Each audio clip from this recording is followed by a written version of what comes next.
أعوذ بالله من الشيطان الرجيم. بسم الله الرحمن الرحيم. فصل وإذا فصل جو فارغ شدم دا کتاب ملاوی چې هر کله چې زه فارغ شم از مباحث تصورات بحث تصورات کتاب ملاوی وی هر کله چې زه فارغ شم د بحث تصورات او د موثری تصورینا شروع کردم و شروع کوما در تصدیقات په تصدیقاتو کې یعنی دا علم منطق چې دی دا یو علم دی د علوم مدونهونه او هر علم چې علم مدونی د دې علم مدون درې څیزونه یو تعریف د علم دویم موضوع د علم درېیم غایه د علم تعریف د علم هغه دی چې په دې سره ماهیت د علم معلومیږي او ممتازه کېږي د نورو علومونه دغه د علم تعریف موضوع د علم هغه شی چې په علم کې د هغه عوارض او احکام بیانېږي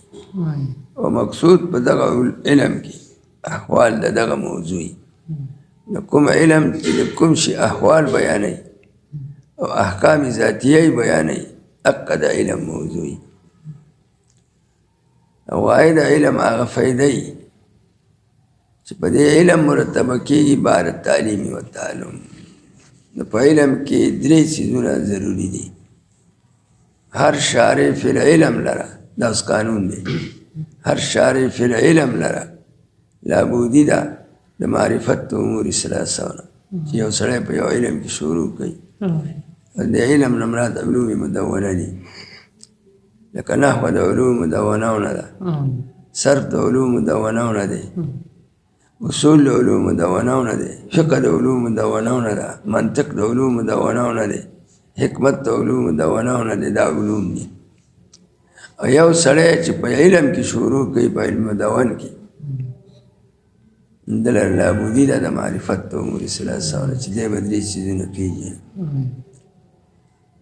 یو تعریف د علم دویم بیان د موضوع د علم د دغه علم موضوع به هم پېژني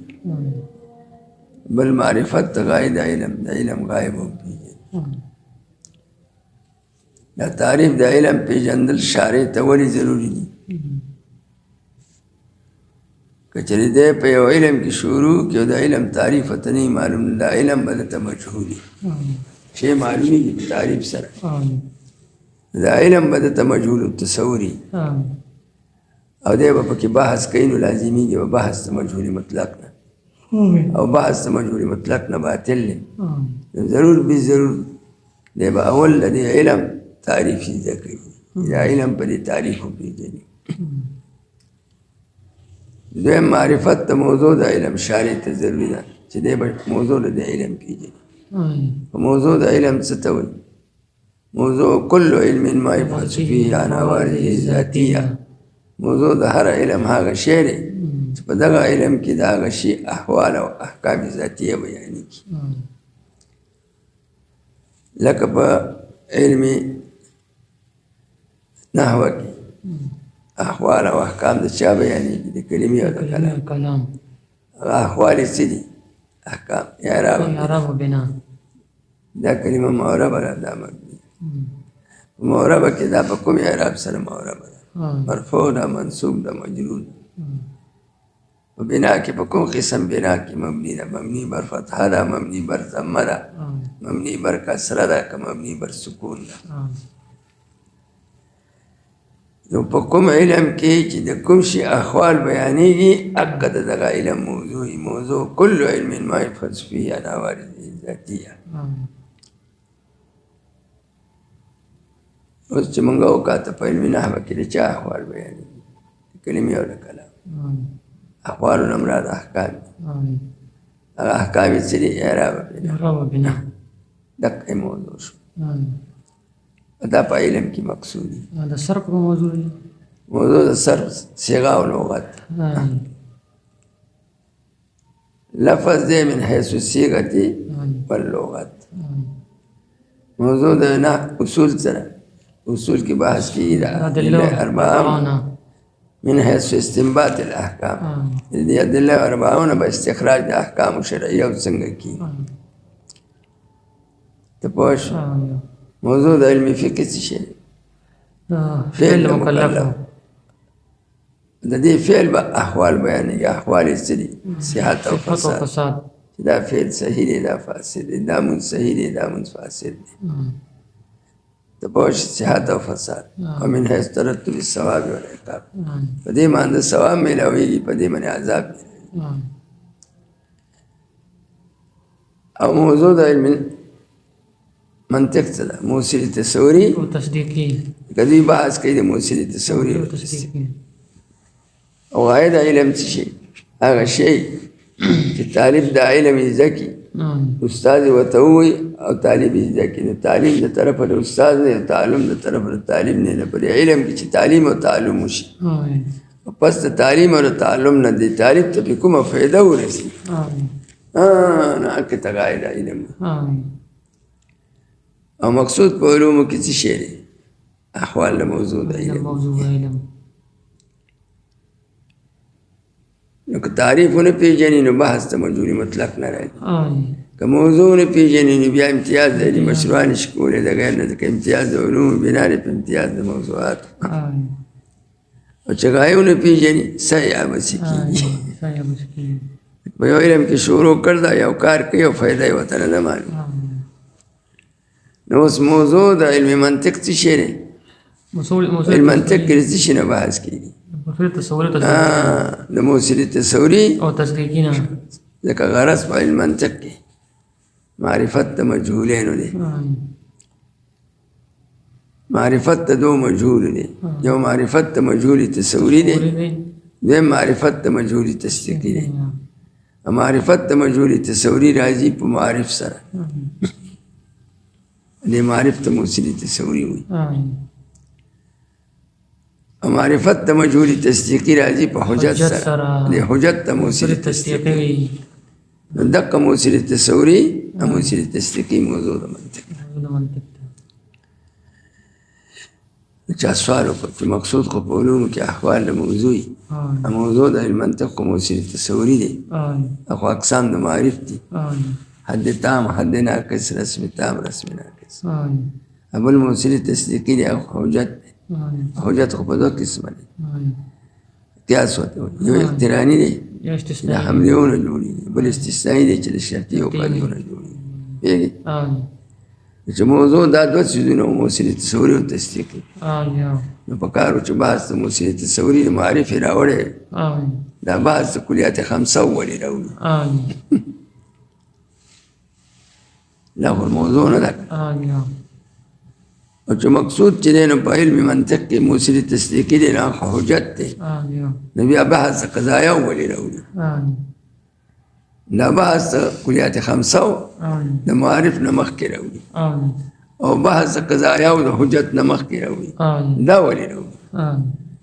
دا خو مقصود نه دی. وایي دا مقصود نه دی خو دا موقوف علیه د مقصود. څه دی؟ موقوف علیه د مقصود دی. موقوف علیه د مقصود په حکم د مقصود کې. ولې؟ مقصود خو معرف دی موصل تصوري دی خو دا معرف جوړېږي د چا نه؟ معرف اجزات څه دي؟ قضایاونه. نه معرف جوړېږي د کلیات خمسه نه. لکه جنس فصل چې ملګري کې جنس قریبه او فصل قریبه نو حد تام ته جوړېږي. او چې جنس بعید او فصل قریب جمع کې حد ناقص ته جوړېږي. دا کلیات نه دي. او چې جنس بعید او خاصه جمع کې رسم ناقص ته جوړېږي. رسم تام ته جوړېږي. او چې جنس بعید او خاصه جمع کې دا رسم ناقص. او دا څلور خو اقسام د معرف دي که نه؟ حد تام حد ناقص رسم تام دا جوړېږي د کلیات خمسه نه. کلیات خمسه اجزا دي. دا موقوف علیه د موصل تصوري شو. او بحث د موقوف علیه د شي نه ضروري لکه معرفت ته مقصود پې موقوف وي او مقدم په مقصود باندې نو ځکه د کلیت معرف د بحث نه مخکې د کلیات خمسه او بحث راوړي او تعریف تقسیم د مفهوم کوي کلی او جزئی ته او د کلی تقسیم کوي کلیات خمسه دا موقوف علیه دی دارنګې مقصود خو موصل تصدیقي دی هغه حجت دی قیاس دی خو هغه جوړېږي د چا نه قضایاونه نو قضایا موقوف علیه د موصل تصدیقي شو نو دا دوه څیزونه موقوف علیه د موضوع شو یو څو کلیات خمسه او بل قضایا نو اصلي مباحث په منطق کې څلور وګرځېده څلور اوس تصور جوړېږي د کلیات خمسه او تصدیقي د قضایاونه نو اصلي څیزونه مباحث په دې منطق کې څو شو څلور شو یو موصل تصوری شو نو معرف دی او بل قضایا شو چې دا موصل تصوری په موقوف دی او بل څه شی شو موصل تصدیقي شو حجت او بل موقوف علیه د شو قضایا دی د دې وجه نه ماتن سے په متن کې تقسیم د مفهوم کوي څه کوي تقسیم د مفهوم کوي کلی او جزئی ته د کلی خو مقصود دی ځکه معرف ته جوړېږي خو دې جزئی ته ولې تقسیم کوي جزئی ولې ذکر کوي دا ځکه ذکر کوي د پاره د معرفت کلی ځکه ولا شی او تعرف بأضدادها ومقابلاتها د جزئی نه خو معرف نه جوړېږي مقابل کلی دی او معرفت دا شی موقوف لري په اضداد باندې ولا شی او تعرف بأضدادها ومقابلاتها شجاع بالا پیژنې چې جبان پیژنې جبان بالا پیژنې شجاع پیژنې ازداد په ضد سره شی پیژندې کی تبلیغي بالا پیژنې سنی پیژنې او موصل تصدیقي حجت ته هغه جوړېږي د چا نه د قضایاونه قضایا موقوف علیه د مقصود دی ته پوه شوې نو د دې وجې نه مباحث ټول مباحث په منطق کې څو شو څلور یو بحث د کلیاتو بل بحث د معارف ځکه چې معارف په کلیات موقوف او بل بحث د چا د حجت او بل موقوف علیه د حجت چې قضایا د دې وجې نه ماتن سے په متن کې تعریف د قضیې کوي او تقسیم د قضیې کوي خپلو اقسامو او بیا دا طریقه درته ښیي چې د دې قضایاونه به ته قیاس څنګه جوړای نو که قضایا حملیه وي د هغې نه به قیاس اقتراني جوړېږي او که قضایا شرطیه وي د هغې نه به قیاس استثنایي جوړېږي نو دوه څیزونه مقصود بالذات شو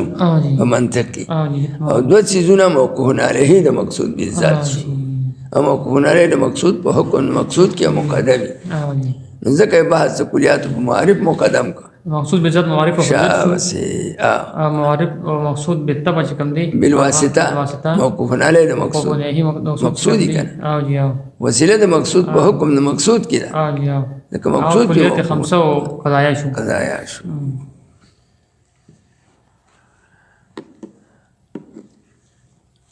دا خبره کوي خو دې کې یو سوال بل دی چې دا تصور او تصدیق کو دواړه تصور حاصلېږي په معارف سره دې ته موصل تصوري ځکه وایي او تصدیق بالمدعا حاصلېږي په حجت سره د حجت ته ځکه موصل تصدیقي وایي پوهېږي لیکن بحث د تصور او د موصل تصوری ماتن په متن کې مقدم کړ دی په بحث تصدیق او د موصل تصدیقي باندې دا ولې معترض اعتراض کوي چې کار امر بالعکس پکارو چې بحث د تصور او د موصل تصوری رسته کړی او بحث د تصدیق او د موصل تصدیقي مخکې کړی په کتاب کې دا ولې تصدیق مقصود عظما دی سره مقصود عظما دی او اشرف دی په نسبت سره تصور لکه چې په تدریک سره پوهه دارین دی لکه تصدیق ایمان دی تصدیق ایمان یو شی دی لکه ایمان مرتبه د تصدیق ده ځکه تعریف د ایمان خلق څنګه کوي تصدیق بجمیع ما جاء به رسول الله رسول الله چې کوم قضایا راوړي دي په قضایا باندې چې تصدیق راشي دې ته ایمان ویلی شي هغه قضایا د رسول الله صلی الله علیه وسلم په دین کې چې کوم قضایا دي دین مسائل دي مسائل قضایا دي او دغه قضایا چې په دین کې راوړی شي دي پوهېږي نو دین خو دغه قضایا دي که او ایمان څه شی دی په دغه قضایاو باندې تصدیق دی خو دا قضایا بیا په دوه قسمه دي بعضې داسې قضایا مسایل دي چې تعلق لري د عمل د جوارحو سره او بعضې داسې قضایا دي چې تعلق لري تصور سره څه سره تصور سره نه بعضې داسې قضایا دي چې هغه قضایا تعلق سره لري د تصور سره په هغې تصور حاصلي او بعضې داسې قضایا دي چې په هغو سره تصدیق خو د دلیل نه حاصلي نو موصل تصوري مفید د تصور دی او موصل تصدیقي مفید د تصدیق دی او بحث د موصل تصوري یا تصور دوی مقدم کړ دی په بحث د تصدیق او موصل تصدیقي باندې دا یې ولې وکړو په کار دا وه چې بحث د تصدیقي په تصور مخکې کړی وي په دې کتابونو د منطق کې اول د کلیات خمسه بحث راشي د کلیات خمسه نه وروسته بیا بحث معارف راشي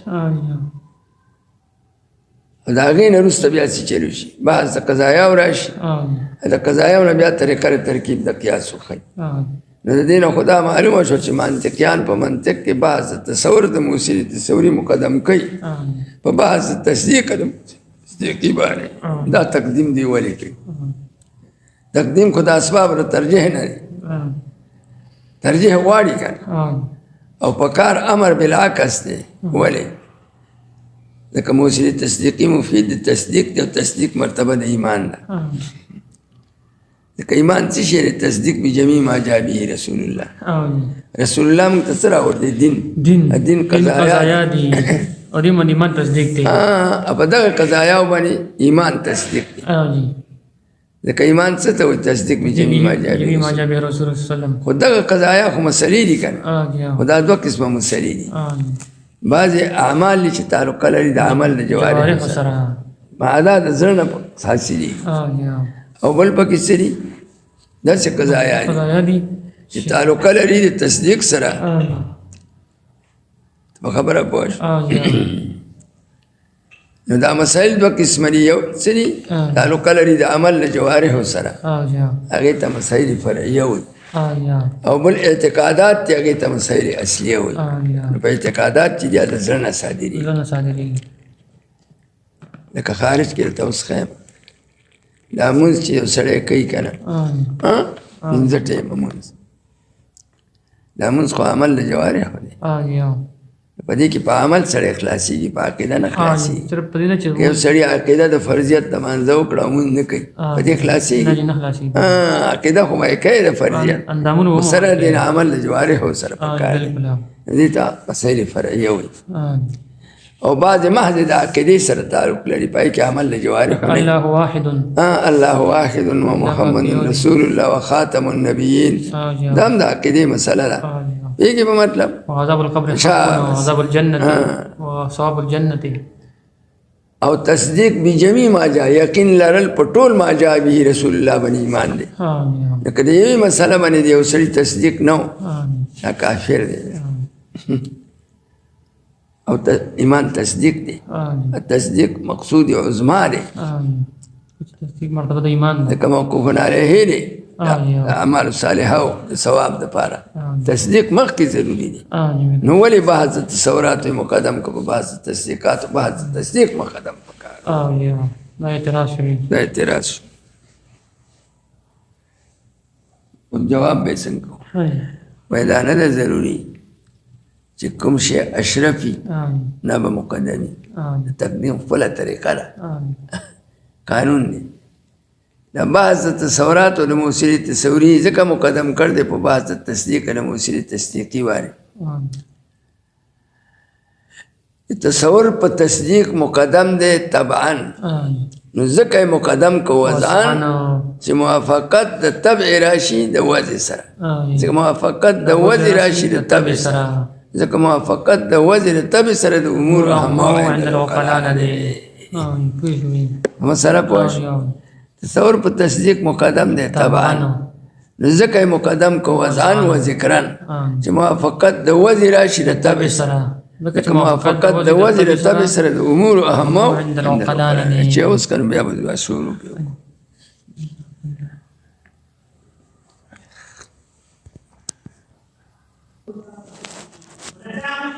یو شی په بل شي مقدمي په زمانه کې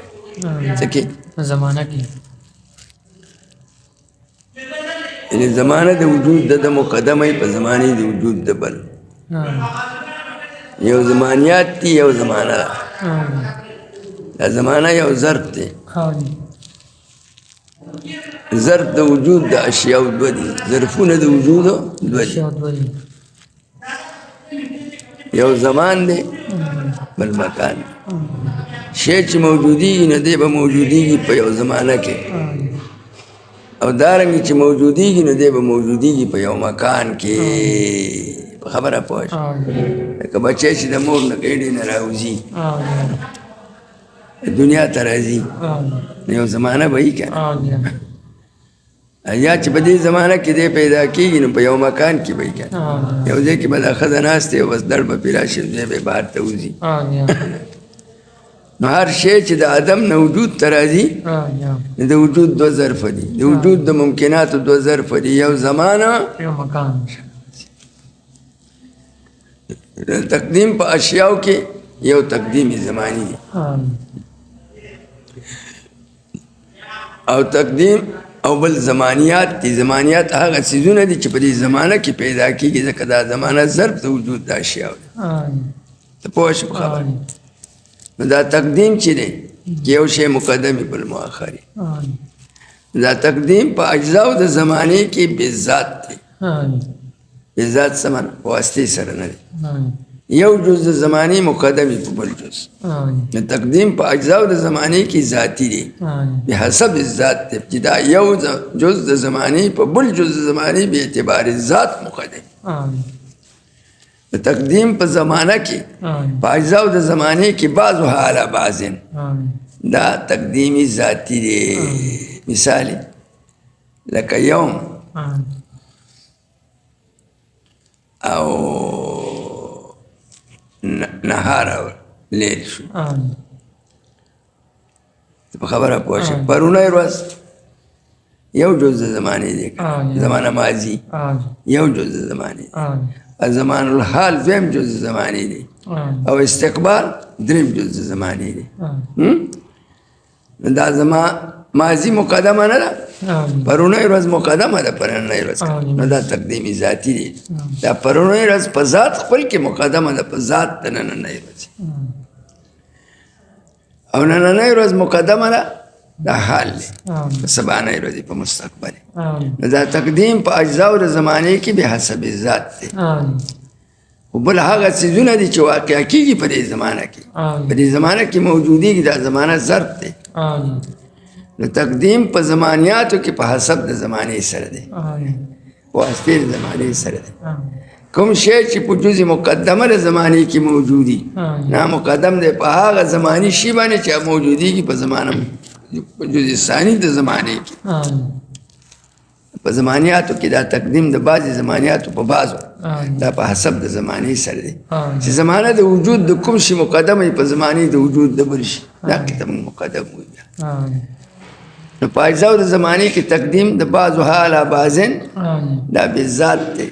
او په زمانیاتو کې دا تقدیم په حسب د زمانې سره دی په واسطې د زمانې سره نو کوم شی چې په پرونی ورځ کې موجودي هغه مقدم دی په هغه شي باندې چې په نننۍ ورځ کې موجودېږي او دې ته تقدیمي زماني وي مثال په خارج کې څنګه دی لکه تقدیم د طوفان د نوح علیه السلام شو علی وجودنا په وجود زمون باندې دا طوفان د نوح علیه السلام په مقدمه زمانه کې او وجود زمون په مؤخره زمانه کې دی دا تقدیم زمانی شو دا تقدیمي زماني دویم تقدیمی مکانی دی کہ یو شی په مکان کې مقدمی په بل دا تقدیمی مکانی کېږي یو منصب معینه ته دا اعتباری دی ښه تقدیم دی یو شي په بل شي باندې په مکان کې خو دا کېږي په نسبت سره منصب معینه ته یو ټکی سړی مقرر کړي نو هغې ته یو شی مقدم راځي او بل ورته څه مؤخر راځي. لکه تقدیم د صف اول شو په نسبت سره محراب ته، تقدیم د صف اول شو په صف ثاني باندې په نسبت سره محراب ته. محراب د غاړې چې څوک راځي یا صف اول راځي، صف اول راځي، صف ثاني دا تقدیم د صف اول په صف ثاني باندې دی چې دا په نسبت سره محراب ته دی چې دا غاړې راځي. نو خلک کوئی صف اول مقدم دی په صف ثاني باندې خو په نسبت سره محراب ته مقدم دی. که دی راځي بیا صف ثاني مقدم دی، دې ته تقدیمي مکاني وایي. او بل تقدیمي ذاتی دی. څه دی؟ دریم تقدیمي ذاتی دی چې یو شی په ذات کې په بل مقدم. تقدیمي ذاتی څه ته وایي؟ کون د مقدم موقوف علیه د متأخر او علت تامه، چې دا مقدم موقوف علیه د متأخر او علت تامه دې ته تقدیمي ذاتی وایي. مثال به څنګه؟ لکه تقدیم د طلوع الشمس په وجود النهار باندې. تقدیم طلوع الشمس په وجود النهار باندې اول نور راوخیږي وروسته ورځ موجوده شي، لیکن دا طلوع د شمس مقدمه ده په وجود د نهار او دا تقدیم ذاتی دی. ذاتی څه ته وایي؟ چې مقدم موقوف علیه د متأخر یا علت تام. دا طلوع د شمس مقدمه ده په وجود د نهار او علت تام د وجود د نهار دی. دا تقدیمي څه شو؟ دا ذاتی شو. لکه تقدیم د علت شو په معلول باندې، لکه تقدیم د علت تام شو په معلول باندې. دا تقدیمي ذاتی دی، کون د مقدم موقوف علیه د متأخر او علت تام. دا په ذات د الله تعالی کې جوړیږي نه او کنه یا ذات الله تعالی مقدم دی په ممکناتو باندې او علت تام د وجود د ممکناتو شو. لکه وجود د الله تعالی مقدم دی په وجود د ممکناتو باندې. دا تقدیم ذاتی دی. تقدیم ذاتی څه ته وایي؟ چې مقدم موقوف علیه د متأخر او علت تام. دا مقدم سره چې وجود د الله تعالی دی، دا مقدم دی په وجود د ممکنات او علت تام د وجود د ممکنات. ته پوه شو؟ اوس راځه او بل تقدیمي سره دا درېمې بیان کړه. درېم تقدیم بالشرف دی، تقدیمي رتبي دی. تقدیمي زماني یو شو، تقدیمي مکاني دویم شو. تقدیم ذاتی درېم شو. تقدیمي ذاتی وروسته کله او تقدیم تقدیمي رتبي دی. یو شی په مرتبه کې مقدم وي په بل، په زمانه کې بیا مقدم وي او کلی. دغه ته تقدیمي رتبي وایي چې یو شی په مرتبه کې مقدم وي په بل او دې ته تقدیم بالشرف هم وایي. لکه تقدیم د ابوبکر شو په عمر باندې، دا په مرتبه کې دی، بیا حسب المرتبه مقدم دی په عمر باندې. په زمانه کې نه دی، په زمانه کې عمر صاحب د ابوبکر صاحب نه مشر. دا تقدیم سره رتبي دی. او بل تقدیمي ذاتی دی. ذاتی څه ته وایي؟ کون د مقدم موقوف علیه د متأخر او نه علت تام. لکه تقدیم د څه شو؟ د طلوع الشمس شو په وجود النهار باندې. دا طلوع الشمس مقدم دی په وجود النهار، موقوف علیه د وجود النهار دی او علت تام دی. کون د مقدم موقوف علیه د متأخر علت تام. دې ته څه نوم وایي؟ تقدیمي ذاتی. څو شو؟ څلور شو. تقدیمی زمانی، تقدیمی مکانی، تقدیمی رتبی، تقدیمی ذاتی څلور شو. او پنځم تقدیمی تبعی دی. تقدیمی تبعی څه ته وایي؟ کون د مقدم موقوف علیه د متأخر نه علت تام. چې دا مقدم موقوف علیه د وجود د متأخر وي و علت تام یې نه. دې کې دوه جزء دي، یو جزء ایجابي دی بل سلبي دی. ایجابي څه معنی؟ کون د مقدم موقوف علیه د متأخر دا خو جزء ایجابي شو او نه علت تام دا جزء سلبي شو. خو مثال به څنګه چې مقدم موقوف علیه د متأخر او علت تام نه، لکه تقدیم د واحد شو په اسنانو باندې په عدد کې. تقدیم د چا؟ د واحد په اسنانو باندې په عدد کې. اسنین د څه نه جوړېږي؟ د دوه وحدتونه. دا تقدیم د واحد په اسنینو باندې په عدد کې دا مقدمي تبعی دی. تبعی څه ته وایي؟ چې مقدم موقوف علیه د متأخر یا علت تام نه. دا واحد چې دی دا موقوف علیه د اثنینو دی ځکه اثنین مجموع وحدتین دي دا واحد چې دی دا مقدم دی په اثنینو باندې طبعا تقدم طبیعي دی ته چې مقدم موقوف علیه د متأخر علت تام نه دا واحد موقوف علیه د اثنینو دی علت تام نه دی علت تام ولې نه دی کدا علت تام نو د معلول تخلف د علت تام نه ناروای نه په کوم شي کې چې وحدت راته هغه کې به بیا اثنینیت راته او د استیزونه شته چې په هغه کې وصف د وحدت شته اثنینیت پکې نشته لکه په واجب کې په چا کې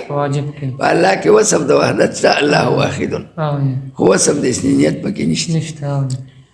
نو که دا واحد د اثنینو دپاره علت تام یعنې په وجود د واحد سره به لازم په یو شي کې وجود د اثنینو لازم نه دی نو معلومه شو چې دا واحد موقوف علیه د وجود د اثنینو دی او علت تام نه دی کوم شی چې په بل شي دپاره څه موقوف علیه وي او علت تام نه وي نه مقدم تبعاني دا واحد مقدم تبعان دی په اثنینو باندې په عادت کې یا بل مثال اوس ښیم لکه تقدیم د تصور شو په تصدیق باندې په ذهن کې دا تصور په تصدیق مقدم طبیعي دی علت تام نه دی ولې مقدم طبیعي ولې دی مقدم طبیعي کې خو دو جزء یو ایجابي بل سلبي چې کون د مقدم موقوف علیه د متأخر نه علت تام دې کې دا جزء سلبي آسان دی دلیل آسان دی تصور موقوف علیه د تصدیق دی او علت تام نه دی علت تام ولې نه دی علت تام ځکه نه دی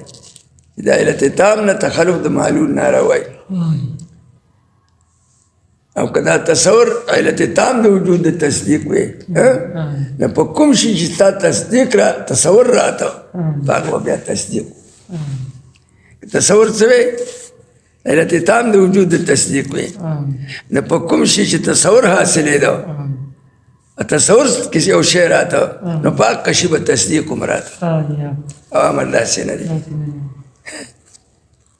وجود د تصور سره وجود د تصدیق نه دی ضروري نو تصور د تصدیق علت تام نه دی ځکه په ډېرو څیزونو باندې زموږ تصور وي او تصدیق پې نه وي دا به څنګه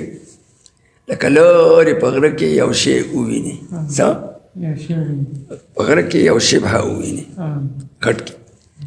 خو لرې ځای دی که او ستا پکې شک راشي چې دا شبهه د انسان ده دا سړی دی که شبهه د حجر ده نیغه ګټه ولاړه ده نو دا لرې شی چې په غره کې شبهه دې ولیده او شک پکې پیدا شو چې بأنه انسان او حجر نو شک راغی شک تصور دی نو تصور په دې شي موجود شو او تصدیق به نه دی موجود شي لکه تصدیق څه شی دی حکم جزمي دی او جزمي حکم خو دلته کې نشته شک دی نو په دغه شبهه باندې شک راغی شک تصور دی تصور موجود شو او تصدیق به نشته ځکه تصدیق حکم جزمي دی په یو جانب جزمي حکم نشته نو که تصور علت تام د تصدیق وي نو په وجود د تصور سره به وجود د تصدیق ضروري و او دغه ځای کې تصور شته شک او تصدیق نشته نو معلومه شو چې تصور علت تام د تصدیق نه دی لکه تصدیق د علت تام کې د علت معلول تخلف د علت نه ناروای دلته کې روان نو دا تصور تش موقوف علیه د تصدیق دی او علت تام نه علت تام ولې نه دی دې دلیل مې راته ووایه که علت تام وی نو چې په کوم شي تصور راته علمي تصوري باب علمي تصدیقي راته داسې نه ولكن نفس موقوف علیه دی دا جز راواخله اوس ایجابي تصور موقوف علیه د تصدیق دی ولې ځکه تصدیق موقوف دی په حکم تصدیق حکم دی کنه تصدیق موقوف دی په حکم او حکم موقوف دی په تصور د محکوم علیه تصدیق ولی موقوف دی په حکم دا خو ظاهره خبره ده بعضې خلک چې تصدیق عین الحکم دی نو تصدیق موقوف شو په حکم او حکم موقوف دی په تصور د محکوم علیه دا حکم ولی موقوف دی په تصور د محکوم علیه په یو شي باندې ته حکم کوي او د محکوم علیه تصور دی نه کړی نو لازمي چې حکم علی المجهول څه حکم علی المجهول لازمي حکم علی المجهول باطل دی نو معلومه شو چې تصور موقوف علیه د تصدیق دی تش توقف ثابت شو علت تام نه دی یو شی چې بل شي ته موقوف علیه وي علت تام نه مقدم یې طبیعي تصور په تصدیق مقدم شو طبعا کوم شی چې په بل شي مقدم تبعاني دا به مقدم وضعاني. وضعان څه ته وایي؟ تقدیمي ذکري ته وایي. په ذکر کې به هم مقدمي. دا ولې کوم شی چې په بل شي مقدم تبعانو دی به مقدم وضعان و ذکرني چې موافقت د وضع او د راشي د تبع سره. ځکه موافقت د وضع د تبع سره د امور مو عند العقلاء نه. بالکل دا ثابت شو که نه چې تصور په تصدیق سره مقدم تبعی دی. کوم شی چې په بل شي مقدم تبعاني دا به مقدم وضعان و ذکرني. تقدمي وضعي پېژنې چې په ذکر کې کوم شی په بل مقدم شي د تقدمي څه وایي؟ وضعي. خو چې کوم شی په بل شي مقدم تبعان نو دی به مقدم وضعاني. دا ولې؟ موافقت راشي. موافقت د وضع او د ذکر راشي د تبع سره. ځکه موافقت د وضع د تبع سره د امور اهمه عند العقلاء. جواب وشو چې ته وایې لکه تصور د تصدیق اشرف دی. په کار وه چې بحث د تصور د موثري تصدیقي مخکې کړی وی په بحث د تصور د موثري تصوري. دا اعتراض وکړ. دا جواب وکړو چې دا قانون نه دی چې یو شی اشرف وي نه به مقدم یې خرکوسه. د تقدیم خپل قانون دی. قانون سره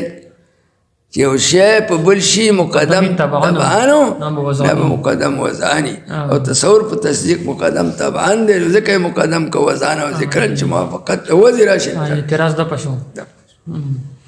دا پنځم قسم د تقدم و. شامسي دا پنځم قسم د شپږم قسم شو. شپږم شو. یو تقدیمي مکانی شو. زمانی شو. دویم تقدیمي مکانی شو. دریم تقدیمي رتبي شو. څلورم تقدیمي ذاتي شو. پنځم تقدیمي طبعي شو. او شپږم تقدیمي وضعي شو. دا وضعي به د طبعي تابعي. شپږ برابر شو. دا دغه اشاره شوه. فصل وی چون فارغ شدم دا کتاب ملا وی هر کله چې زه فارغه شوم از مباحث تصورات د بحث تصوراتونه د څه نه؟ تصورات جمع د تصور د خمرات نه موثري تصوري دی چې مفید د تصور دی. د موثري تصوري بحث پیدا تیر شو چې مفید د تصور دی. تصور د مجهول دی. د هغې نه څنګه فارغ شو؟ موثري تصوري خو معارف وکړه. موثري تصوري څوک معارف د معارف نه مخکې بحث د کلیاتو. د کلیات موقوفن علیه د موثري تصوري دي. نو هر کله چې زه فارغه شوم د بحث د تصوراتو نه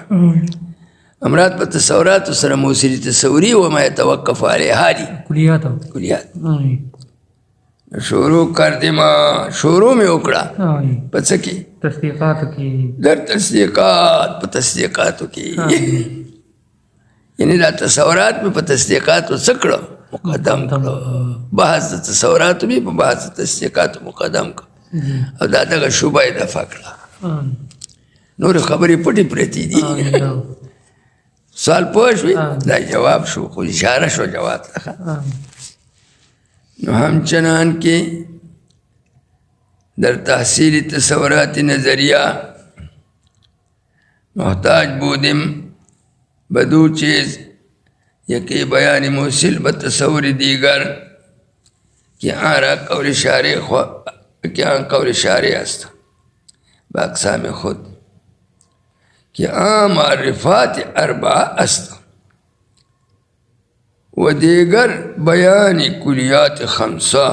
که قول شارع ازا مرکب شود. دیده که بل سوال چاو کو وی دارنگی دا پا تحصیل تصورات و نظریو کی تصور مخی تیر شو کنا چو تصور بدهی دی او بل تصور سدی بدهی ستوی ما لا توقف حصوله على النظر چې حصولی په نظر نه موقوفه او نظری ته ما يتوقف حصوله على النظر. او نظر څه ته وایي؟ ترتیب د امور معلومو لپاره تحصیل مجهول. وی هر کله چې زه په تحصیل تصوراتو نظریو کې سومه محتاج بودیم. څه شي ته محتاج وم؟ په تحصیل تصوراتو نظریو کې زه محتاج وم به دو چیزونو ته محتاج وم. یکی بیان موصل به تصور دیگر یو بیان د هغه شي ته چې موصلي تصور د بل ته چې د ده د تصور نه د بل شي تصور حاصلېږي چې د ده تصور وکړې د ده د تصور نه بل تصور حاصلېږي کہ قول شارح است او چې هغه څوک دی د بعض د قول شارح نه خلاص شو چې هغه قول شارح دی بیا اقسام خود سره د اقسام خپلو نه کہ معرفات اربعه است هغه معرف څوک دی چې هغه تعریفات اربعه دي د بحث د تعریفات اربعه نه خلاص شو ولې که تعریفات اربعه چې دا جوړېږي د چا نه د کلیات خمسه نه نو مخکې مې بحث د کلیات خمسه راوړ ولې ځکه د هغې نه معرف جوړېږي په معرف سره تصور د معرف حاصلېږي تصور د مجهول حاصلېږي چې معرف دی نو هر کله چې د معرف بحث مې وکړه د معرف جوړېږي د کلیات خمسه نه د هغې بحث مې وکړه د دې نه فارغه شو نو شروع مې وکړه په چا کې په بحث د تصدیقاتو کې او د موصلي تصدیقي کې یعنی تصورات مې په تصدیقاتو مقدم کړو موصلي تصدیقي موقوف په چاو په قضایاو نو اوس به د قضایاو بحث او بیا طریقه ترکیب د قیاس د قضایاو نه دا بیانوم په مسله پوه شو وایي دارنګې چې هر کله په تحصیل د تصوراتو نظریو کې زه محتاج وم څه شي ته محتاج وم په دو چیزونو ته دوه چیزونه څه یکی بیان موصل به تصور دیگر یو چې بیان د هغه شي چې هغه موصلي تصور د دیگر ته چې د ده د تصور نه تصور د بل شي حاصلېږي چې د ده تصور ته وکړې د ده د تصور نه د بل شي تصور حاصلېږي هغه څوک دی معرف دی یا تعریفات اربعه ورته وایي قول شارح دی چې د څلور تعریف دي د دغه تعریفاتو نه سړي ته تصور د معرف حاصلېږي پوه شوې نو زه محتاج یم دو چیزونو ته یکی بیان موصل به تصور دیگر یو بیان د هغه شي ته چې هغه رسېږي تصور د بل ته چې د ده په تصور سره د بل شي تصور حاصلېږي که قول شارح است چې هغې ته قول شارح وایي با اقسام خود سره د خپلو اقسامو نه د قول شارح اقسام دي هغه اقسام یې څه دي چې معرفات اربعه چې څلور تعریفه دي څلور تعریفه کوم دي یو حد تام بل حد ناقص او بل رسم تام رسم ناقص د دې نه تصور حاصلېږي او دې ته څه وایي معرف وایي د معرف تصور چې څوک وکړي نو دا مستلزم د تصور د معرف لره معرف یې څوک دی هغه لکه د انسان تصور چې کوي په څه حاصلېږي حیوان ناطق دا حیوان ناطق معرف دی د ده نه حاصلېږي تصور د دیگر چې انسان دی دا د معرف تعریف ته اشاره شوه د معرف تعریف څنګه دی مخکې ما تاسو ته کړی معرف الشیء ما يحمل عليه لإفادة تصوره معرف ته شی دی ته وایي چې حملېږي په شی باندې دپاره د افادې د تصور کالحیوان الناطق بالنسبة للانسان دا حیوان ناطق په انسان حملېږي دپاره د افادې د تصور چې د انسان تصور حاصل شي خو د دې معرف او د معرف په منځ کې څه فرق دی معرف چې دی دا مرتبه د اجمالي څه مرتبه اجمالي او دا معرف چې وي په صیغې اسم فاعل سره دا مرتبه د تفصیلي ته چې تعریف د انسان کوي په حیوان ناطق سره د دې نه تا ته تصور د انسان حاصلېږي خو دا حیوان ناطق چې دی دا حد د انسان دی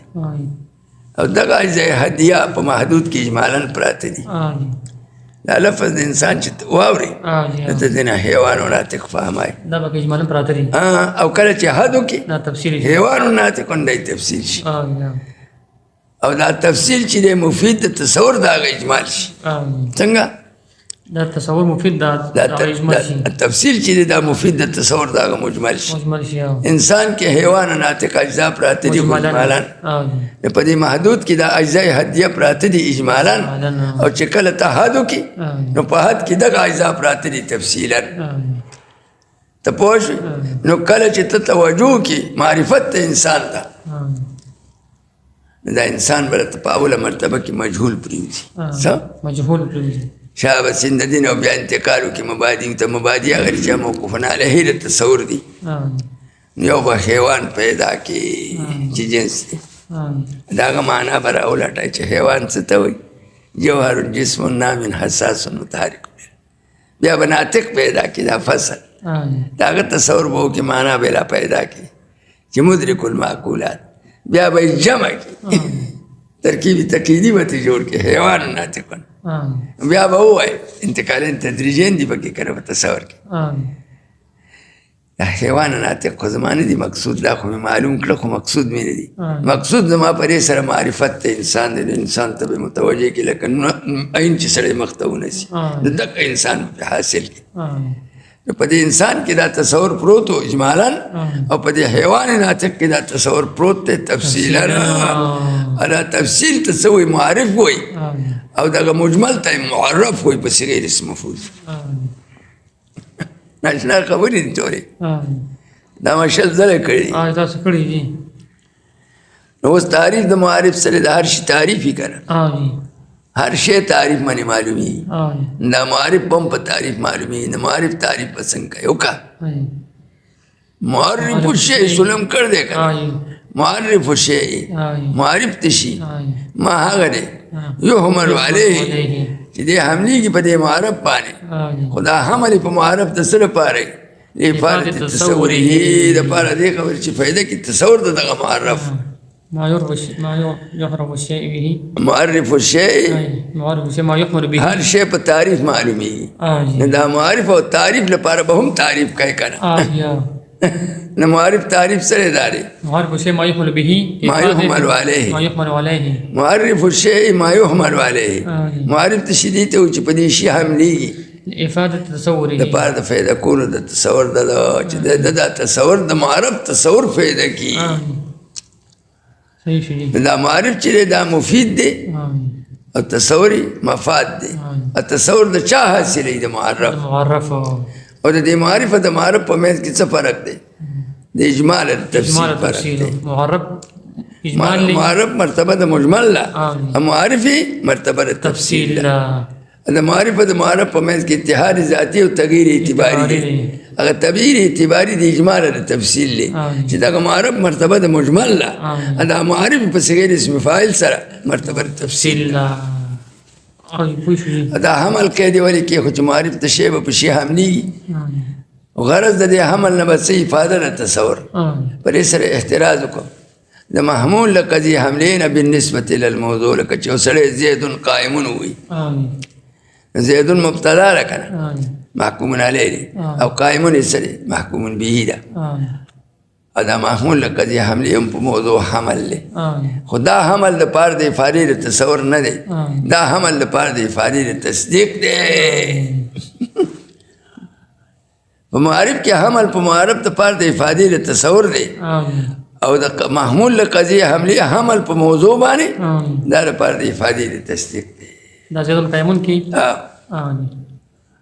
دا قائمون خود زید تعریف نه دی کنه محمول خو پیدا کنه خدا حمل د پاره د افاده تصور نه دی دا حمل د پاره د افاده تصدیق دی او د معرف حمل چې په معرف کېږي دا پاره د لکه چې تعریف د چاو کې د انسانو کې نو څنګه وکړي الانسان حیوان ناطقون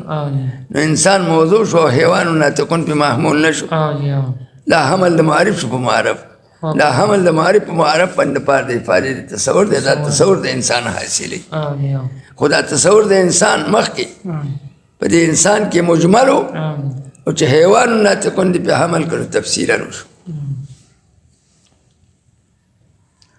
ته پوه شوې ها نو همچنان دارنګي در تحصیل تصدیقات نظریه په حصول تصدیقات نظریاو کې چې د تصدیق نظری حاصلو محتاج ام د محتاج ام بدو چیزې دو چیزونو ته یکی بیان موصل تصدیقی یو بیان د څه موصل تصدیقی چې بیان د موصل تصدیقی حکم چې په کوم شي سره تصدیق حاصلي بیان د موصل به تصدیق دیگر بیان د موصل ته چاغ موصلی تصدیق دیگر تصدیق د بلتا چې په یو شي تصدیق مجهولی او په بل شي تصدیق معلومی دغه معلوم دی مجهول ته مرأت کم دی پې معلوم کم دا په قضایاو کې راځي العالم حادث څنګه العالم حادث العالم موضوع ده حادثون محمول دی په دې کې نسبت دی نسبت سره ثبوت الحدوث للعالم او په دې نسبت باندې تصدیق مجهول دی مجهول بیا تصدیق به نشته دا تصدیق د چا نه راځي دا د قضایاونه دوه قضیې به راوړي یوه قضیه به صغرایي او بله قضیه به صحیح کبرایي قیاس به جوړ کړي لانه متغیر ځکه دا عالم څه دی تغیر دی دا صغرا شو وکل متغیر حادث دا کبرا شو اوس د حد اوسط لري که نتیجه یې سره واته العالم حادث دا علم په حدوث تصدیق په حدوث د عالم باندې د دې دلیل نه راغی نو دې دلیل ته موثر تصدیقي وایي اوس پوه شئ خو دا موثر تصدیقي د څه نه جوړېږي د قضایاونه اشاره یې وکړه چې مقصود بحثونه څلور دي دو مقصود بالذات دی دو واسطې دي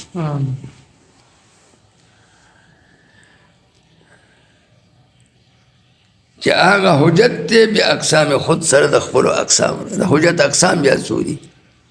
د دې موثر تصدیقي نومونه څو دي یو نوم یې موثر تصدیقي دی دویم نوم دلیل دریم نوم یې حجت څلورم نوم یې قیاس دلیل حجت قیاس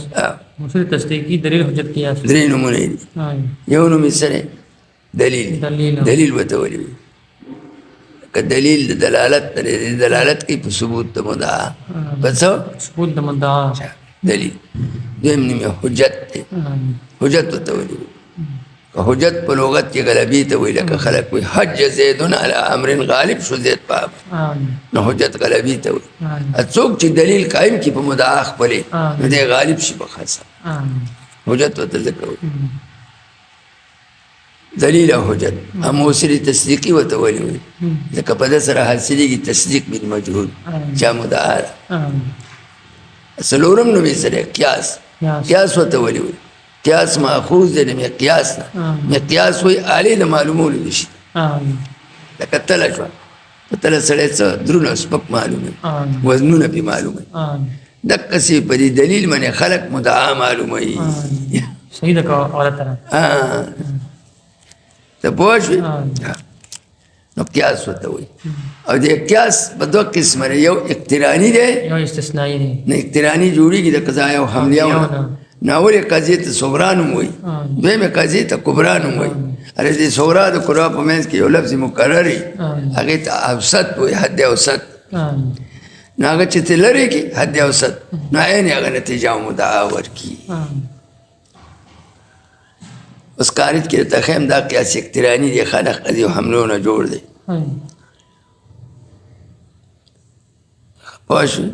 لکه داسې وایي کل انسان حیوان هر انسان سره حیوان دی وکل حیوان جسم دا کل انسان حیوان یو قضیه شو صغرا شو وکل حیوان جسم دا کبرا شو دې کې حد اوسط څوک دی مقرر حیوان دا تلری که کل انسان حیوان وکل حیوان جسم دا به دا نتیجه ورکړي چې کل انسان جسم هر انسان حیوان دی او هر حیوان جسم دی نو چې هر انسان حیوان شو هر حیوان جسم شو نو هر انسان هم جسم شو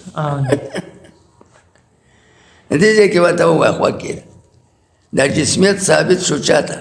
حیوان ته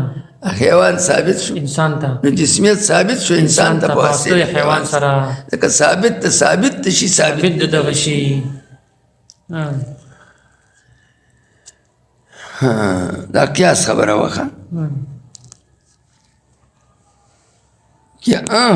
که اعضا مرکب شود دیگر حجت است به اقسام خود و دیگر بیان قضایا بالمحتاج بیان د چا ہوتا قضایا ہوتا کہ حجت اعضا مرکب شود چې حجت د دغه قضایاونه جوړېږي ناچارم محتاجم کہ بیان مباحث قضایا چې بیان د بحث قضایاو مقدم باشد مقدم کم بر مباحث حجت کا حجت شان جوړېږي د قضایاونه نو پس مې ګویم نو اوس د قضایه او بحث شروع شو څه قضایه بحث شروع شو او اوس تقسیم د قضیې کوي دو قسمو ته حملې شرطیه لیکن تقسیم فرد تعریف تا څه ده فرع تعریف ولی تقسیم په حقیقت کې بحث دی د احوالو د شي نه او که تا د مقسم چې د کوم شي تقسیم کوي تعریف نه کړي او تقسیم کوي نو لازمیږي تقسیم د مجهول څه تقسیم د مجهول او تقسیم د مجهول ناروا دی که په تقسیم کې حکمونه دي نو حکم علی المجهول راځي په تقسیم کې څنګه حکمونه دي وایه که نه حکمونه پکې شته لکه یو سړی دی دی تبلیغي تقسیم وي او التبلیغي علی قسمین تبلیغي په دوه قسمه دی کوم دی احدها تبلیغ شرعی یو تبلیغ شرعی دی حکم دی پی حکم شو کنه التبلیغ علی قسمین تقسیم د تبلیغ کوم کنه تبلیغ په دوه قسمه دی التبلیغ علی قسمین تبلیغ په دوه قسمه دی حکم میں که په تبلیغ باندې قسمین الکه څنګه دوه قسمه دی احدها تبلیغ شرعی بیا مې حکم کو یو تبلیغ شرعی دی وثانیها تبلیغ روندی دویم تبلیغ روندی دی دا حکمونه نه دي تبلیغ میں څو قسمه ته تقسیم التبلیغ علی قسمین التبلیغ مبتدا شو علی قسمین خبر شو حکمونه شو احدها بیا مبتدا شو تبلیغ شرعی دا حکم شو وثانیها تبلیغ روندی دا تقسیم کې احکام راځي حکم په مجهول ناروا دی ځکه تقسیم د مجهول ناروا دی په مسله پوه شو تقسیم کې حکمونه دي یا ته وایې بل تقسیم د تخیم الانسان علی قسمین تقسیم د انسان کو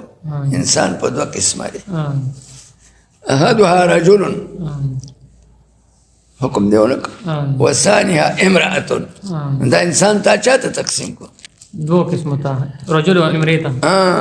نو اول چې دی وایي الانسان علی قسمین نو دا الانسان مبتدا نشو علی قسمین خبر نشو او خبر حکم په مبتدا نه حکم په مجهول ناروا دی نو اول به د انسان تعریف کوي لکه تقسیم چې کوي تقسیم کې حکمونه دي او حکم په مجهول ناروا دی نو شی چې معلومیږي په تعریف سره نو اول به د مقسم تعریف کوي کنی تقسیم د مجهول راځي او په تقسیم کې حکمونه دي حکم علی المجهول راځي دا مسله اورېدل په نحو کې نه جی نه تقسیم د مجهول ناروا دی دا خو نوحات وایي کنه اول به د مقسم تعریف کوي تفصیل دا وسیله وروسته به تقسیم کوي دا تعریف اول ولې کوي که ته تعریف ونه کړې دا شی به تا ته مجهول التصوري او تقسیم به کوي نو لازمي یو تقسیم د مجهول تقسیم د مجهول ولې باطل دی ځکه په تقسیم کې حکمونه دي او حکم علی المجهول باطلي شی به معلومه را په حکم کوي ځکه د حکم دپاره تصور د محکومون علیه ضروري دی دا خبرې دي نو اول اوس د قضیې تقسیم کوي نو اول یې څه کوي تعریف کی تعریف په دوه قسمه نه ځان پوهه یو تعریف به اعتبار المعنى اللغوي دی یو تعریف به اعتبار المعنى الاصطلاحي دی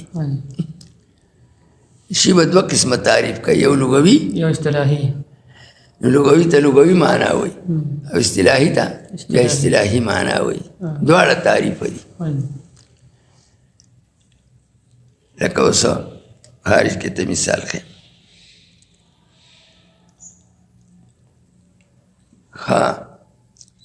د هر شي یو معنا لغوي وي یو اصطلاحي وي او دواړه معنی چې وشي د تصور حاصل شي تصور په معنا لغوي سره هم حاصل شي تصور په معنا اصطلاحي سره هم حاصل شي شی د جهالت نه وځي چې وځي بیا به تقسیم اوس دا قضیه په لغت کې څه ته وایي قضیه تقسیم را روان دی تقسیم د مجهول ناروا دی ناول باندې د قضیه تعریف کوي دوه قسمه تعریف به کوي یو به معنا لغوي ښایي بل و معنا اصطلاحي کوي معنا لغوي عامه معنا اصطلاحي خاصه او هر معنا اصطلاحي به مشتمل په معنا لغوي باندې سره د زیادت هر معنا اصطلاحي کې به معنا لغوي پرته سره د زیادت معنا لغوي عامه او اصطلاحي خاصه شابسي اوس دا قضیه په لغت کې څه ته وایي قضیه په لغت کې فیصلې ته وایي پلانی قضا وکړه پلانی قاضي دی قضا کوي قضا څه معنی فیصلې کوي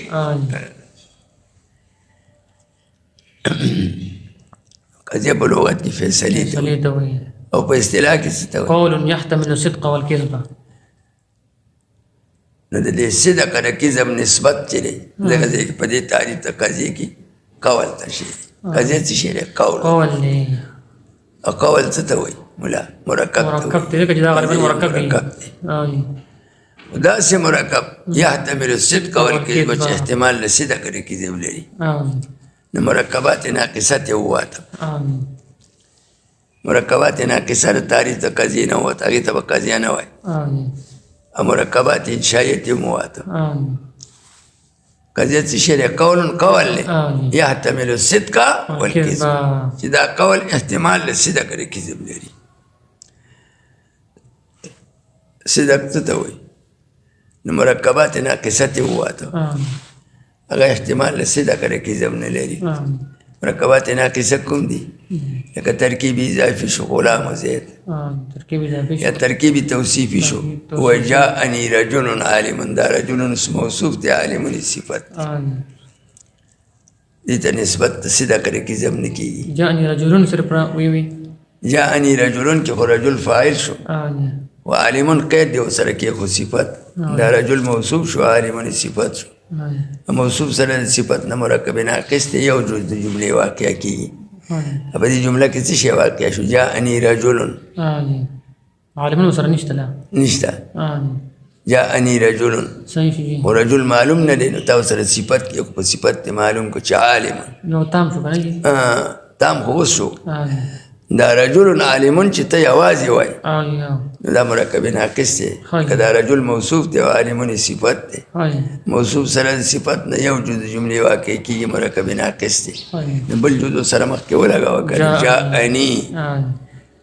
جاء فعل شو نون وقایه ضمیر د متکلم مفعول به منصوب مهلا رجل موصوف عالمون صفت موصوف سره د صفت نه فاعل کېږي د جاء یو جز واقع شو ناقص دی دا مرکب ناقص چې دا محتمل له صدق او کذب نه دی ترکیب اضافي چې یوازې ووایي ترکیب توصیفي چې یوازې ووایي دا قضیه نه ده احتمال له صدق او کذب نه لري یا ترکیب تعدادي شو احد عشره نو احد عشره څه رجلان او امراتن او څو دا چې نه ویلي وسره دا ناقص دی یا جاءني احد رجلان احد عشره رجلان دا احد عشره یوازې وایي مرکب ناقص دی جی دی پوه شو یا لکه مرکب امتزاجي شو بعل بکه جاءني بعل بکه بعل بکه دا بعل بکه چې یوازې وایي مرکب ناقص دی یا مرکب صوتی شو سبوه دا ټول مرکبات ناقصه دي او دا تعریف د قضیې نه په دې قید سره وتی دي چې قضیه یو قول مرکب ته وایي چې قولونه وي چې قضیه یو قول دی ټول ته وته مرکبات ناقصه ته وته قولونه وي مرکب قول دی نو قولونه چې وي قول څه ته وایي مرکب ته وایي نو مفردات تعریف د قضیې نه وته مفردات ته وته هغه قول نه دی قول مرکب ته وایي مرکبات نه دي مفردات دي او چې يحتمل الصدق والكذب وي دي مرکبات ناقصه وته شابسي قلت انشاء وته انشاء وته د مرکبات انشائیه احتمال لصدق او کذب نه لري ترکیب توصیفی ته وته تعدادي امتزاجي ته وته مرکبات مفردات مو مفردات 50 سره قول سره مرکبات ناقصه په يحتمل الصدق والكذب مرکبات انشائیه ذات يحتمل الصدق والكذب سره جی بالکل نو قضیه بچاته ویل شي مرکب تابع خبری ته قضیه به چاته وای مرکب تابع خبری ته نو لفظ د خبر په اصطلاح د نوحاتو کې او لفظ د قضیه په اصطلاح د منطقيانو دي کې ترادف ته څنګه ته پوهنش په تعریف د قضیه کې څنګه ویلي قول د معنا اصطلاحي ده دا قولن په تعریف د قضیې کې جنس دی سره جنس دی دا قول چاته وایي په لغت کې مرکب ته قول مرکب ته وایي دا قولن په تعریف د قضیې کې جنس دی اوس مفردات په قید سره نه وباسو ولې په قید سره د تعریف نه هغه شی وځي چې په جنس کې داخلي صحیح په جنس کې داخلي په فصل سره په قید سره د فصول قعود دي د تعریف نه هغه شی وځي چې په جنس تعریف کې داخلي مرکبات نه مفردات چې دي داخل نه دي په جنس تعریف د قضیې کې ځکه جنس تعریف د قضیې سره قول دا جنس دی قول نو قول خو تمام اقوالو ته شامل دی مفردات خو ته وواته په جنس کې داخل نشو نو وواته او یحتمل الصدق والکذب داسې مرکب چې احتمال له صدق لري کذب لري دا یحتمل الصدق والکذب چې وي په دې سره د تعریف د قضیې نه څوک وواته مرکبات ناقصه وواته یو او مرکبات انشائیت وواته لکه امر شو نهی شو تمنا او ترجا شو استفهام شو ندا شو نهیم شو ته پوه شوې یعنې انشائیات ټول وواته اقسام د انشا وواته احتمال صدق کذب نه لري کې احتمال له صدق لري کذب نشته ولې نشته ځکه صدق عبارت ته څه نه دی د مطابقت د نسبت کلامی نه د خارج سره په هره قضیه کې دوه نسبت دی قضیه کې به دوه نسبت دی یو به نسبت کلامی وي چې فهمیږي د کلام نه په هند تلفظ کې او بل به نسبت خارجي وي چې د موضوع د محمول په منځ کې په خارج کې موجود و صدق څه شی مطابقت د نسبت کلامی د خارج سره او د نسبت کلامی ته څه نوم وایي حکایت یو نوم ورته څه وایي نسبت کلامی نسبت کلامی ولې ځکه کلام نه فهمیږي دویم نوم ورته څه وایي حکایت ورته هم وایي او دریم نوم ورته څه وایي حکم نسبت کلامی یو نوم شو حکم دویم نوم شو حکایت دریم او قطع نظر د دغه نسبت کلامی نه به په خارج کې هم د موضوع د محمول په منځ کې یو نسبت وي یا به ایجابي یا به سلبي هغه نسبت ته څه نوم وایي نسبت خارجي ځکه په خارج کې موجود بل نوم یې محکي عنه دی دریم نوم یې نفس الامر دی او صدق څه ته وایي صدق ډېر تعبیرات دي صدق مطابقت د نسبت کلامی د خارج سره یو شو دویم مطابقت د حکایت د محکي عنه سره دریم مطابقت د حکم د نفس الامر سره دا صدق دی خو دا مطابقت په څنګه راځي چې دواړه نسبتین ایجابي یا دواړه سلبي دا په خوله زید القائمون وي په خارج کې هم په زید کې قیام وډکې و دواړه ایجابي شو صدق شو یا دواړه سلبي و په خوله دې څه وي زید لیس بقائم په خارج کې هم په زید کې قیام نو چې دواړه ایجابي مطابقت دی صدق دی که دواړه سلبي مطابقت دی صدق دی او کذب سره عدم مطابقت د نسبت کلامی د خارج سره عدم مطابقت په څنګه راځي کذب چې یو ایجابي او بل سلبي یا کلامی ایجابي په خوله د زیدون قائمون ویل دی په خارج کې سلب وي یا کلامی سلبي دی زیدون لیس بقائمون دی ویلي په خارج کې ایجاب د عدم مطابقت شو دی ته کذب نو پر قضیه کې دا صدق کذب بذات د چا صفت دی صدق مطابقت نسبت کلامی د خارج سره او کذب عدم مطابقت نسبت کلامی د خارج سره دا صدق او کذب بذات د چا صفتونه دي د نسبت کلامی صفتونه دي اوس د قول ته چې موږ څه وایو د تعریف کې چې راغلی قضیه یو قول دی چې دا قول احتمال له صدق د کذب لري نو صدق کذب خو د قول صفتونه نه دي بذات دا خو د هغه جز د قول دي د نسبت صفتونه دي نو د دې صدق د کذب نسبت چې چاته وشي د صدق د کذب د نسبت کلامي ته وشي نو دا حقیقت دی چې دې قول ته وشي چې قضیه یو قول دی چې احتمال د صدق د کذب لري نو دا قول خو مرکب دی نو دا صدق کذب صفتونه د نسبت د جزو دې ټول قول ته چې صادق کاذب وي دته نسبت کو نو دا مجاز دی توصیف السره توصیف الجز کل بصفت الجز ته خبره پوه نشته خبرې ما ته یو ځل کړي او کړي تاسو نو منطقیان یو تعریف د صدق څه کوي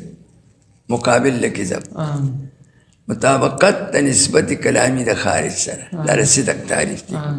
کذب څه شی عدم مطابقت د نسبت کلامی د خارج سره نه مطابقت او صدق په کوم صورت کې راځي چې دواړه ایجابي یا دواړه سلبي نو صدق مطابقت شو صدق شو او کذب عدم مطابقت د نسبت کلامی د خارج سره دا نه مطابقت په څو صورتونو کې راځي په دوو کې کذب چې کلامی ایجابي او خارج سلبي دا په خوله زیدون قایمون او په خارج کې په زیر کې قیام نه ناست انتظار قیام ته نه کېده پروت کلامی ایجابي شو خارجي سلبي شو یا کاسو څنګه بیا ماده متا دا په خلوص نسبت سلبی ذکر کړل زیدون له سبب قائم او په خارج کې ایجاد دی قیام شته دا کذب شو نو صدق کذب د چا صفاتونه شو د نسبت کلامی شو اوس دوی چې په تعریف کې وایي چې قضیه قول نو قول خو مرکب دی د موضوع د محمول او د نسبت نه صدق کذب خو صفاتونه د هغه نسبت او اجزاء د جز صفات ټول قول ته چې ته صدق کذب وایي دا مجاز شو څنګه توصیف الکل بصفت الجزء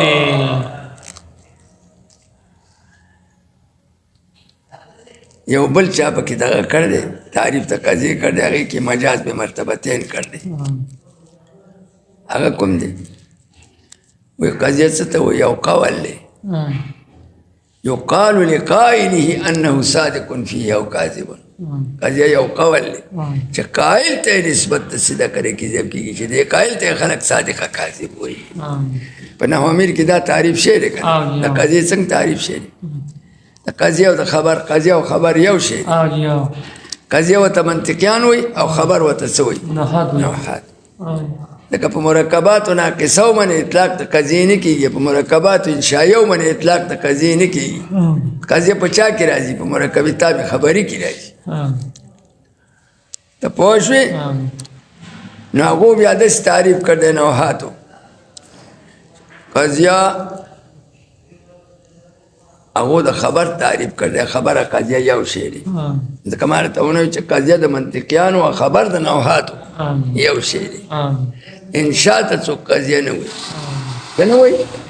قضیه نه وایي انشاء ته قضیه نشي ویلی مرکباتو ناقصو ته قضیه نشي ویلی قضیه به ویلی کېږي مرکبې تابع خبري ته ته پوه شوې نو هغو تعریف د قضیې څنګه کړی د خبر نوحاتو وی خبر څه ته وایي مقابل له انشاء یو قول یقال لقائله چې ویلی کېږي قایل لدې ته چې انه صادق فی او کاذب چې قایل ته نسبت د صدق د کذب کېږي چې قایل صادق دی په دې قول کې یا کاذب دی په دې قول کې نسبت قایل ته شوی چې قایل ته نسبت د صدق د کذب کېږي دا صدق کذب بالذات صفتین د چاو د قولو د نسبت اول د نسبت بیا قول ته چې نسبت شو او د دې قایل کړو دلته قایل ته وشو نو دا د قایل صفتونه دي په واسطې د نسبت سره او د نسبت صفتونه قضیې صفتونه دي په واسطې د نسبت سره او دا قایل ته چې نسبت د صدق د کذب کېږي او تعریف داسې کوي چې خبر او قضیه څه ته وایي چې قایل ته نسبت د صدق د کذب کېږي نو دې کې مجاز بې مرتبتین دی دو ځله مجاز وشو دې قایل ته چې نسبت د صدق د کذب وشو په واسطې د قول سره او قول ته چې نسبت د صدق د کذب شی دی په واسطې د نسبت سره دی دې کې مجاز بې مرتبتین راغی څه راغی مجاز بې مرتبتین شو مجاز په یو مرتبه کې شنې دی نو په دوه مرتبو کې خو شنې بالطریق الاولی دی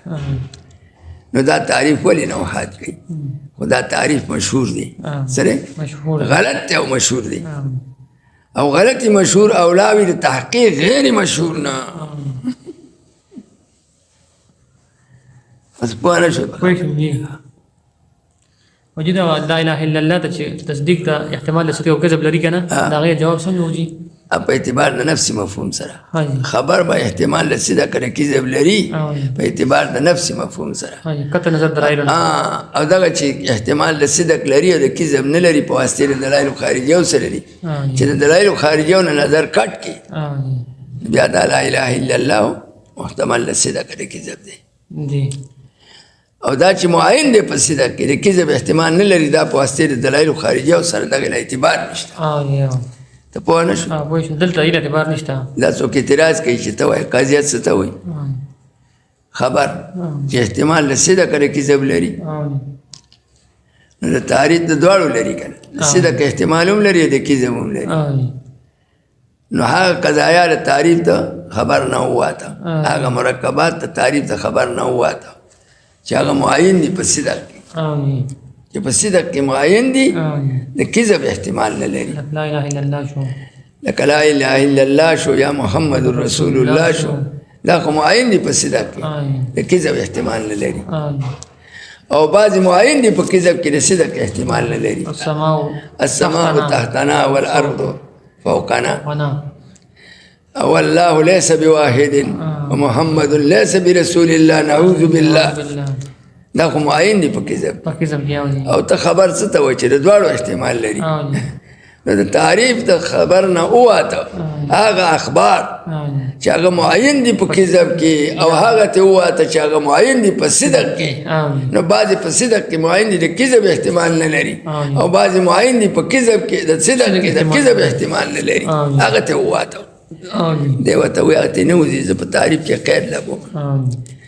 زه خبر او قاضي ته یم چې احتمال د صدق کړه کذب لري په اعتبار د نفسي مفهوم سره قطع نظر د دلایل خارجیانه او دغه قضایا په اعتبار د نفسي مفهوم سره احتمال د صدق کړه کذب د دواړو لري او چې دا معین دي په صدق کې دا خو دلیل خارجي نه دي دا چې کوم معین دي په کذب کې دا د دلایل خارجیانه دي دلایل خارجیانه اعتبار نشته لکه اوس یو سړی دی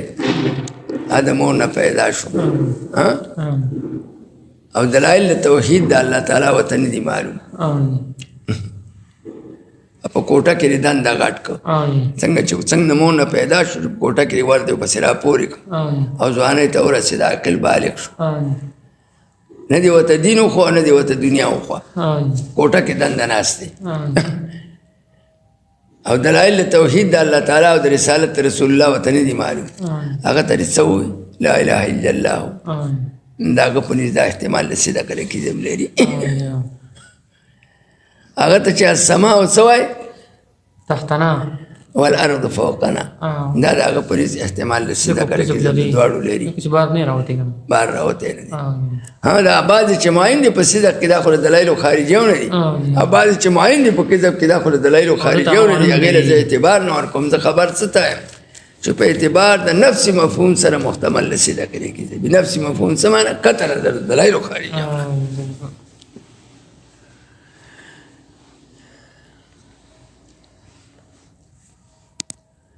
په تعریف د قضیه پوه شو جنس او فصل پکې معلوم کا کړ قضیه څه ته وایي قول دا جنس شو قول څه ته وایي ما ته وښایه قول په لغت کې مرکب ته وایي څه ته مرکب ته پوه شم چې چې مرکب شو نو اوس په تعریف د قضیه کې داسې قید نه دی لګولی داسې فصل چې مفردات ته وباسي ولې نه دی لګولی ځکه چې دی دا مفردات په جنس تعریف کې نه دي داخل او جنس تعریف د قضیه سره قولون دی قول مرکب ته وایي په مرکب کې داخل نه دي مفردات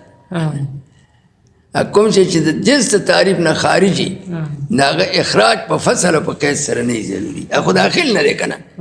خلک هغه شی وباسي چې داخلي په جنس کې دا خو داخل نه دی په جنس کې مفردات نو مفردات ته واته چې قولونه وي دا داخل نه دی نو دا سره په قول کې داخل نه دی قضیه به قولي قول سره اوس مرکبات ناقصه پکې داخل دي اخو مرکبات دي کنه قول خوده انشاءات پکې داخل دي و چې د يحتمل الصدق والكذب وي دا ټول وته مرکبات ناقصه او ناقصه انشائیات انشائیات ته وواته ټول ته ودا لکه مرکبات ناقصه احتمال له صدق کذب نه لري او پیږي بالکل او انشائیات هم احتمال له صدق کذب نه لري او لکه صدق مطابقت ته نسبت کلامی له خارج سره او کذب عدم مطابقت ته نسبت کلامی له خارج سره او مرکبات کیسه مرکبات ناقصه کی نسبت کلامی نشتی څه نشته نسبت کلامی نشته شابه انشائیات ولې وواته ځکه انشاء هم احتمال له صدق کذب نه لري صحیح شو پوه شوې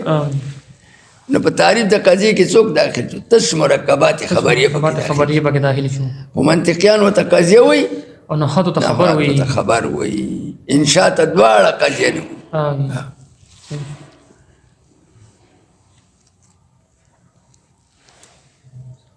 قضیه کولیس کی صحیح باشد تصدیق و تکذیب قائل وی چې صحیح وی تصدیق او تکذیب د قائل لدی دا غ تعریف وکړي قضیه څه ته وی صح ان يقال لقائله چې صحیح کیږي چې ویل شي قائل لته چې دا قائل سره صادق دی یا کاذب دی خلاص شوخه دا کوم تعریف وکړه مشهور تعریف یو وایي او دې کې مجاز به مرتبتين دي او غلط دي ولكن غلط مشهور دي او غلط مشهور اولاوي صحيح غير مشهور تحقيق غير مشهور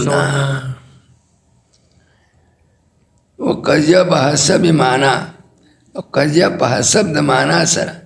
مركب باشد قضيه بحسب معنى سره مركب قضيه معنى مركب دا معنی ولې وي چې قضیه په اصل کې معنا ده څه ده معنا ده اطلاق د قضیې په معنا باندې حقیقت دی او د الفاظو ته چې قضیه وایي دا مجاز دی د قضیه په اعتبار د معنا سره په خبره پوه شو قضیه په اعتبار د معنا سره او قضیه په حسب معنا قضیه په حسب د معنا سره مرکبه ده مرکب باشد مرکبه ده چانه مرکبه ده از 4 چیز د سنه د څلور څیزونو محکومون علیه لکه په زیدون قائمون کې زید سره محکومون علیه دې ته موضوع مو یا محکومون علیه وته مو محکومون علیه څوک شو زید لیکن لفظ د زید نه معنا د زید د لفظ ته ویل شي د مجازن ته ویل محکومون علیه دا معنا ده معنا ده حیوان ناطق مع تشخص دا معنا محکومون علیه په دې حکم شي او دا لفظ ته ولې محکومون علیه وي لکه دې دال په معنا باندې نو دې معنا ته محکومون علیه بالذات وایي دې لفظ ته محکومون علیه وایي په واسطه د معنا سره اصلي محکومون علیه معنا ده یو جز دا شو و محکوم به ابل جز سره محکوم به معنا د محکوم به هغه قائمن دی ښه زیدن قائمن محکوم به دا خو محکوم به په اصل کې هغه د قائمن هغه معنا ده معنا یې څه ده ذات من له القيام زیدن قائمن ټوله معنا څوک څه ده ذات من له القيام اوس د زیدن قائمن اصلي قاضي معنا به څنګه کوي حکم په معنا دی اصل حیوان د زید ترجمه وکړه حیوان ناطق ما تشخص ذات من له القيام دی دې معنا شو ټوله معنا شو د اول جز د معنا نه تعبیر په زید سره وشو او د بل په قائمن سره تعبیر په قائمن سره وشو اصلي معنی داري د زید معنا راواله حیوان ناطق ما تشخص ذات من له القيام دی لسی ذات ته چې د قیام ثابت فوی شم به باندې ته پوه شوې نو قضیه په اعتبار د معنا سره مرکبه ده د څلورو څیزونو یو څیز محکوم علیه دی دویم جز محکوم به محکوم علیه څه معنی چې حکم شعر په ده محکوم به څه معنی په ده سره حکم کوي په بل قائمون دی په دې قائمون سره ته حکم کوي په زید بل و نسبت حکمی بل نسبت حکمی دی دې قائمون هغه نسبت نه لشي چاته زید دغه ته نسبت حکمی وي وحکم بل څلورم جز سره حکم دی خدا حکم کومه مرتبه ده ځان پوه کړه یو سړی تا ته زید قائم وایي او په طریقې د شک سره وایي څنګه شک پیژنې شک څه ته وایي نسبت ایجابي چې احتمال د سلب پکې ته یو سړي ته زید قائم وایي او ستا پکې شک دی یا پکې د هغه شک دی یا د دواړو شک دی نو شک څه ته وایي ایراد د نسبت ایجابي راوړل د نسبت ایجابي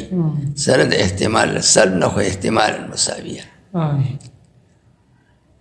چې دا احتمال هم لري چې دا قیام به د زید ته ثابتي یا به نه ثابت ثبوت او عدمي ثبوت دا ثبوت نسبت ایجابي شو عدمي ثبوت نسبت سلبي شو او دا دواړه ذهن ته راله مساوي یو جانب په بل راجح نه و نو دې ته شک وایي نو په دې شک کې نسبت حکمي شته څه نسبت حکم پکې شته حکم پکې نشته حکم عبارت دی د اذعان نه په دې نسبت په نسبت د کې ځان زید القائم دی وی ایجاب او په دې ایجاب ستا اذعان په دې طریقې سره چې شک زایله کړو نو دغه اذعان بالنسبت ته حکم وي نو څو اجزا شو وای دا یو محکوم علیه شو هغه معنا شو دویم محکوم به شو هغه معنا شو او دریم نسبت حکمی شو څه نسبت حکمی دا نسبت حکمی نسبت ناقصه دی چې هغه نسبت قیام دی د زید او څلورم څه شو حکم او د دې نسبت حکمی او د حکم په منځ کې څه فرق دی په کوم ځای کې به فرق راځي په صورت شک کې نسبت حکمی شته حکم نشته حکم نشته ځکه حکم عبارت دی د مرتبه اذعان چې په یو جانب اذعان دا معنی چې د بل جانب احتمال لري کړي لکه یو سړی ادراک د نسبت ایجابي په زید القائمون کې وکړي او په دې ثبوت باندې د اذعان راشي په دې شان سره چې احتمال سلب بالکل رک کی لکه په نسبت ایجابي اذعان راغی حکم شو لکه په نسبت سلبي اذعان راغی حکم شو کچری په دې نسبت کې شک نو د شک په صورت کې نسبت حکمی شته حکم نشتی فرق یو شو نسبت حکمی څه شی دی هغه نسبت د محمول له موضوع ته هغه شته حکم نشته نو کچری دا نسبت د محمول موضوع ته په طریقې د شک سره نسبت حکمی شته که په طریقې د وهم سره هم نسبت حکمی شته که په طریقې د خیال سره هم نسبت حکمی شته نشته خو حکم نشته او که ادراک د نسبت ایجابي یا سلبي وشو خو سره د اذعان نه وشو بیا حکم راغی نو په قضیه کې به حکمي ښه اذعان به وي نو هره به قضیه کېږي که اذعان پکې نه و بیا ورته قضیه نه شي ویلی لکه قضیه څو غواړي اجزا درې څلور غواړي محکوم علیه نسبت حکم بل نسبت حکمي او بل حکم څلور غواړي حکم مرتبه د اذعان ده نو که دا درې موجودو محکوم علیه او به او نسبت موجود نسبت حکمی موجود او حکم نو نو دا ځان نه دی ځان نشته نو دې ته بیا قضیه نه وایي لکه قضیه تعمیري په څلورو اجزا او څلورو اجزا څه دي نسبت حکمی سره د حکم نه نو بیا شک یا به وهم یا به خیالي شاباس او بله ده ځان پوه کړه په انشا کې حکم شته نه جي په انشا کې خو ځان نشته خو ایجاد د معلم ایجاد دی یو سړي ته ته څه وایي اضرب وهلوکه نو تا ته پته شته چې دی وهل کوي که نه کوي نشته پته حکم پکې نشته یا یو سړي ته وایي چې لا تضرب وهل مه کوه نو که هغې وسو کې خو ستا خبره یې ونه منله نو په انشایاتو کې څه نشته نسبت حکمی شته خو حکم نشته د دې وجې نه انشایات ته قضیه نشي ویلی دې کې یو جز کم دی هغه څه دی حکم نشته پوه شوم جي ته په خبره ورسې نو دا به په قیاس کې نه مستعملېږي قیاس جوړېږي د چا نه د قضایاو نه قیاس جوړېږي د چا نه قضایاو نه شاباسې او قضیه کې شک نه حکمي نو چې دوه مرکبه دې ذکر کړه یو صغرا او بل کبرا په دې کې په یو کې شک شک نو قضیه نشته او قیاس جوړېږي د قضایانو دغې ته به ته بیا قیاس نه وایي ته پوه شوې قضیه په حسب د معنا سره مرکبه ده د څلورو څیزونو نه. محکوم علیه یو، و محکوم به دوه، و نسبت حکمی درې، و حکم به ایجاب، حکم په ایجاب سره یا به سلب. و فرق میان نسبت حکمی و حکم، او فرق په مابین نسبت حکمی او د حکم کی در صورت شک ظاهر میں شود. په صورت شک کې څه کی ظاهری کی در اینجا په دې ځای کې چې شکی نسبت حکمی هست، نسبت حکمی شتا و حکم نیست، نو دې ته به قضیه وای نه جی ولې نه وای؟ دې کې حکم نشته، اجزا پوره نه دي، مرکب خو مرکب کېږي په اجزاو سره، یو جز پکې نشته چې هغه حکم دی. زیران کې شک دروي است، شک پکې شته په څه ځای کې چې زید قائمون په طریقې د شک سره ووایي، دې کې نسبت حکمی شته او حکم پکې نشته او حکم نیسته. پیږي ادا حکم چې راځي اذعان دا له څه نه راځي؟ د دلیل نه، چې دلیل پې ووایي. چې دلیل نه ویلی نو بې دلیله اذعان نه راځي، چې اذعان نه راځي په نسبت نو قضیه نه ده.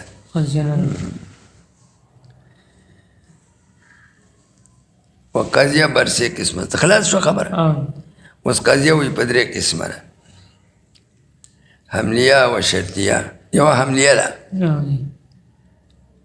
بله شرطیه متصله ده، بله شرطیه منفصله ده. درې قسمه شوې.